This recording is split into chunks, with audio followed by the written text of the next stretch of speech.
Northern coalfield limited NCL CIL apprentice 2023 apply online for 1140 ITI apprentices. वही northern coalfield limited में 1140 ITI apprentice की training post निकली हैं। ठीक है। That is northern coalfield limited has release a detail advertisement of ITI apprentice 2023। Apprentice can apply online, तो आप online apply कर सकते हो बिटवीन 5 to 15 अक्टूबर 2023। जो इम्पोर्टेंट डेट्स हैं, एप्लीकेशन बिगन है 5/10/2023, दैट इज 5 अक्टूबर से। और जो लास्ट डेट है वो 15 अक्टूबर है। 15 अक्टूबर तक आपको फॉर्म कंप्लीटली फिल कर देना है। एग्जाम डेट और merit list as per schedule आपको आगे फर्दर इन्फॉर्म कर दिया जाएगा। बिफोर एग्जाम आपको एडमिट कार्ड अवेलेबल हो जाएगा।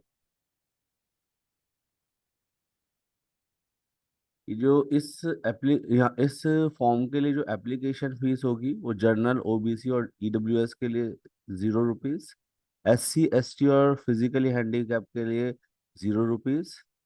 तो इसका मतलब क्या है कि there is no application fees for NCL ITI apprentice recruitment.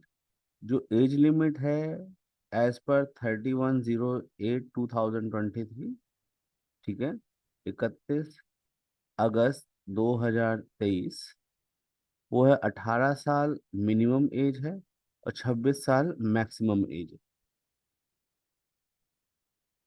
अगर हम देखें ये जो पोस्ट है मेजरली मध्य प्रदेश और यूपी रीजन में, तो मध्य प्रदेश में जो पोस्ट है वो इलेक्ट्रॉनिक मैकेनिक की जो टोटल पोस्ट है वो 8 है। इलेक्ट्रीशियन की जो पोस्ट है वो 205 है। फिटर की जो पोस्ट है वो 284 है।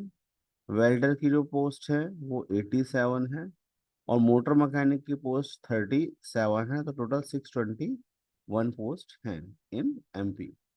सिमिलरली ये जो यूपी रीजन है उसमें इलेक्ट्रॉनिक मैकेनिक की पोस्ट 5 है। इलेक्ट्रीशियन की पोस्ट 165 है। फिटर की जो पोस्ट है वो 259 है। वेल्डर की जो पोस्ट है 68 है। मोटर मैकेनिक की पोस्ट 10 है।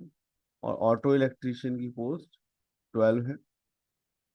तो total 519, that is 519 post available हैं।